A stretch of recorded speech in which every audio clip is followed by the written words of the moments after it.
नमस्कार बच्चों।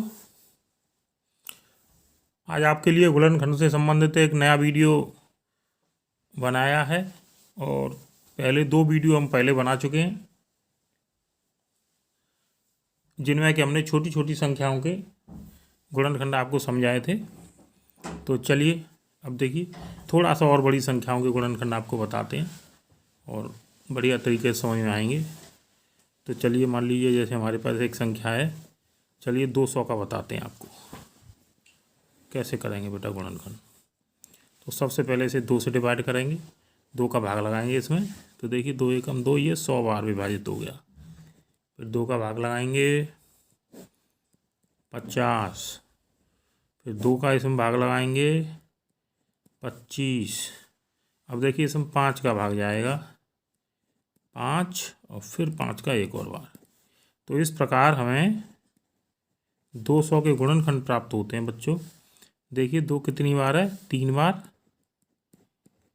3 बार, और 5 कितनी बार है, 2 बार। चलिए तो और फिर आगे चलते हैं। और अब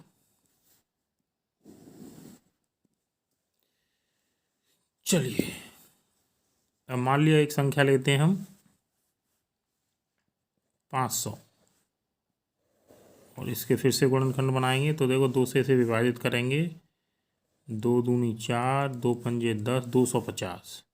फिर 2 से बच्चों विभाजित करेंगे 125 और अब ये 5 से विभाजित होगा और 5 दूनी 10, 5 25। फिर 5 से विभाजित होगा 5 बार और फिर 5 से विभाजित होगा तो 1 बार। इस प्रकार हमारे पास 500 के गुणनखंड हमें प्राप्त होते हैं बच्चों। 2 बार हैं आपको पता है और 5 हैं कितनी बार, 3 बार, है ना। चलिए तो इस प्रकार ये 500 हो गए। और आपको थोड़ा विभाज्यता का एक नियम बताएं बड़ा अच्छा कि देखिए कोई भी संख्या 2 से विभाजित हो जाती है अगर उसके अंत में 0, 2, 4, 6 अथवा 8 का अंक आए। और इसी प्रकार अगर किसी संख्या के अंकों का योगफल 3 से विभाजित हो जाता है तो वो संख्या भी 3 से विभाजित हो जाती है। और 5 से विभाज्यता का बड़ा आसान नियम है कि अगर किसी संख्या के पीछे 0 अथवा 5 आए तो वो संख्या 5 से विभाजित हो जाती है। ठीक है, तो इस प्रकार आप पता कर सकते हैं कि 2 से विभाजित होगी संख्या या 3 से होगी या फिर 5 से होगी। चलिए और आगे चलते हैं और बड़ी बड़ी संख्या लेते हैं। चलिए जैसे 525 है एक संख्या, इसका करते हैं। तो देखो कैसे करेंगे बच्चों, 5 से विभाजित करिए क्योंकि इसके पीछे 5 आ रहा है तो ये 5 से विभाजित हो जाएगी। तो 5 एकम 5 और 5 25 और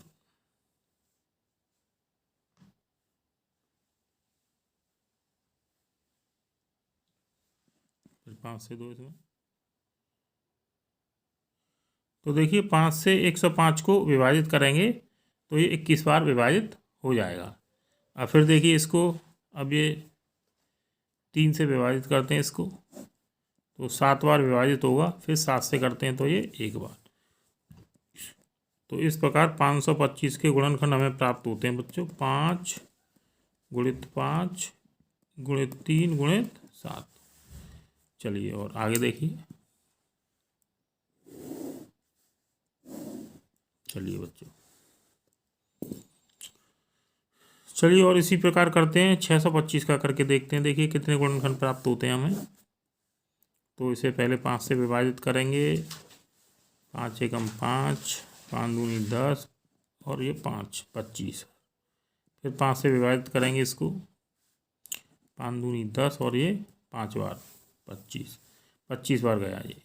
5 से विभाजित करेंगे इसको तो ये 5 बार और फिर 5 से करेंगे तो 1 बार। तो इस प्रकार 625 के गुणनखंड हमें प्राप्त होते हैं 5 गुणा 5 गुणा 5 गुणा 5।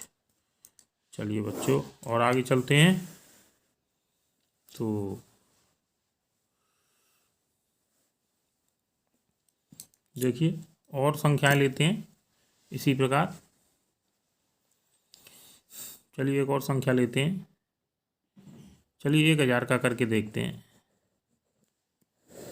देखिए बच्चों, तो 2 से इसे विभाजित करेंगे हम तो ये 500 बार विभाजित हो जाएगा। फिर 2 से करेंगे तो 250, और फिर 2 से करेंगे तो 125, और फिर इसे करेंगे बेटा 5 से विभाजित तो ये 25, फिर 5 से करेंगे 5, और फिर 5 से करेंगे तो 1। तो इस प्रकार 1000 के गुणनखंड हमें प्राप्त होते हैं। 2 कितनी बार है बच्चों? 3 बार 2, और 5 कितनी बार है? ये भी 3 बार है ना। चलिए, तो मुझे ऐसी उम्मीद है कि आप लोग अब गुणनखंड बनाना बहुत अच्छी तरह से सीख चुके होंगे।